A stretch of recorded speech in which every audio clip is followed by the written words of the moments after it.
내가 넷이 다신가? 이모도 마이크. I'm rolling.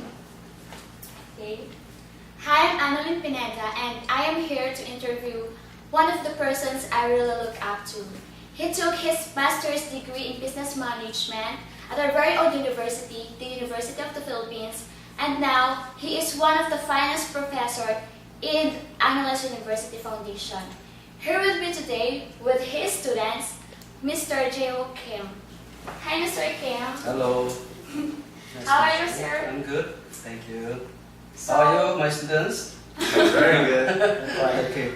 first of all, I want to thank you for this opportunity. Okay. And based on my study, isn't it, you graduated from UP on April 26, 2008, right? I don't remember the date exactly, but you remember better than me. Yeah, Yes. that's right. So Mhm. you took business management, right? That's right. So why did you decide to be a professor? Well, actually, I haven't thought about being a professor at AUF, but after I finished Master of Management in UP Club, I started to study in UP Diliman as a PhD course. And while I was studying, I met the president of the AUF, Joseph Angeles, and he recommended me to teach at AUF when we finished the course of the PhD. So that's the reason that I started to teach at AUF. So, sir, did you ever imagine yourself being a professor? No, actually my course is from business, so I'm purely businessman. So I haven't thought about being a professor. I haven't thought about teaching in a school. But I was thinking it could be a very good experience, so I started to try it. And now I'm really enjoying it now. So that's good to hear, sir. Mhm. So how effective professor you are? Well, for me, the most important thing is the communication. Just like business. In the business, if you want to make the business work, you have to make the complete, perfect communication between you and your buyers or the sellers. Okay. So the communication is the most important thing. So in a school, when I teach the students, I try to make sure they understand what I'm talking. Okay. I don't go beyond. If they still don't understand, I repeat and repeat until they perfectly understand what I'm talking.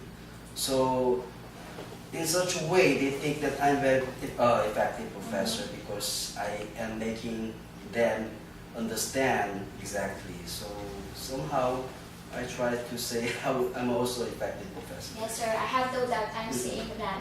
So how about you, Dale? What can you say about your professor? Is he effective? Dale, is he effective Of professor? course he is. I think he's one of the best professor in the AUF. So that's my opinion. Yeah. So now, sir, let's talk about your way of teaching. Mhm. So with respect on how you teach your students, is there a practical difference on how you handle or how you teach the Filipino as well as the Korean students? Well, in the beginning, I didn't really understand the culture and the emotion of the students, and I treated the Filipino students as Korean students. I just treated them as the same. But I found out their math skill is different from Koreans, and also their regular attitude in the class is really different.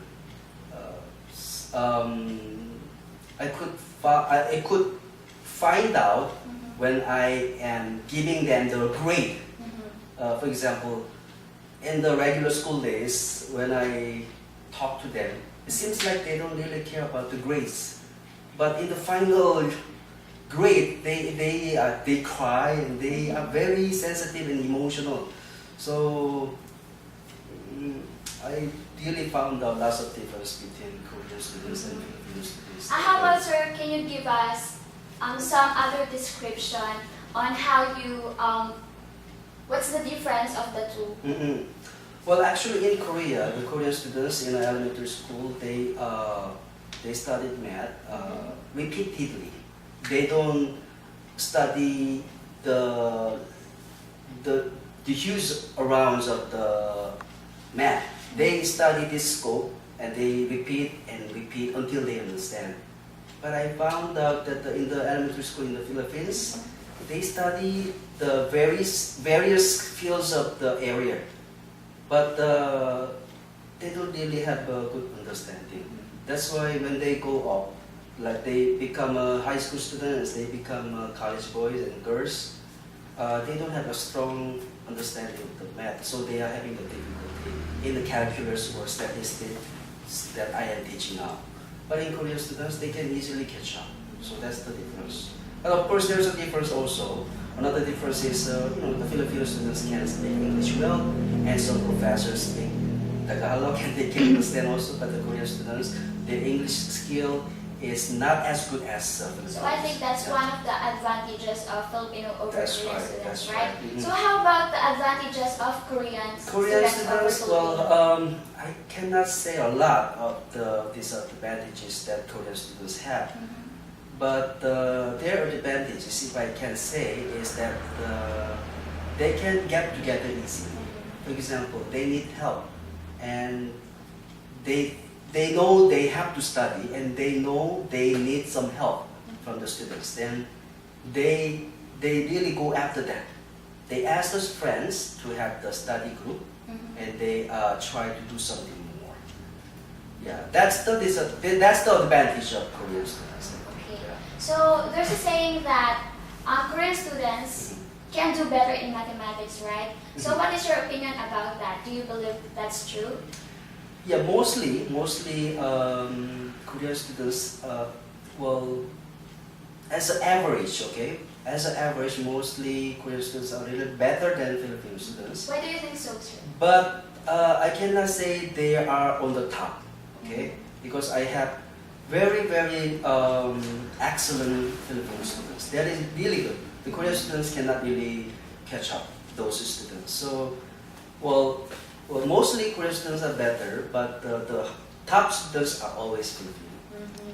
So how about in terms of the attitude and behavior of Filipino and Korean students toward their professor?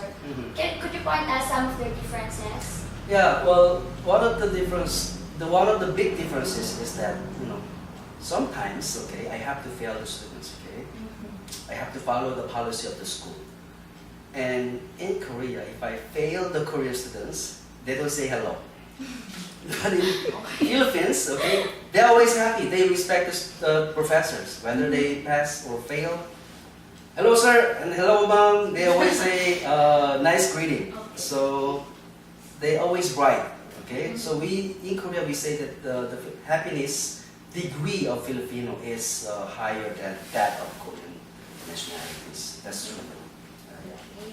So we're almost done, but before we end this interview, I'm sure there are a lot of people there who wants to consider teaching too. So what practical advice can you give to them?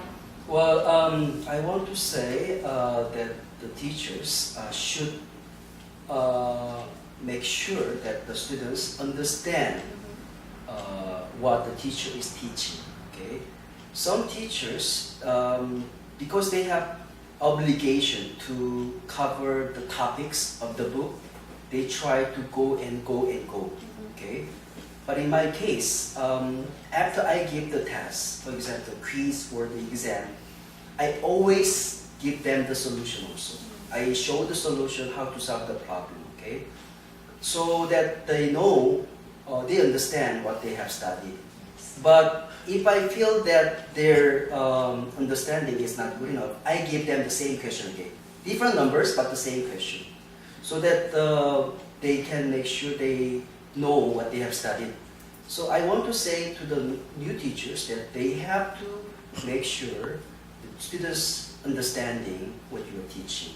Okay? If they don't understand, don't go beyond don't start to teach the new topics. Just stick with the current topics. That's more important than giving them the new topics. That's my experience. Okay, that's nice, sir. So, Mr. Kim, the most important discovery about teaching different nationalities, what it is?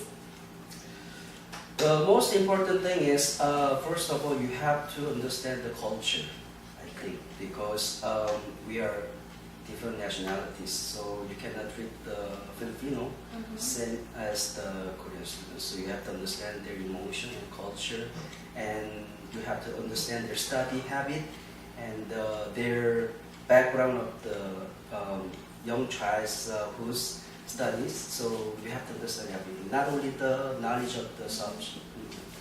Okay, sir, very well said. That's very interesting. So again, thank you, sir, and Okay. I would like to say that I enjoyed every moment of our conversation. Thank you, sir. Thank you. Thanks, sir.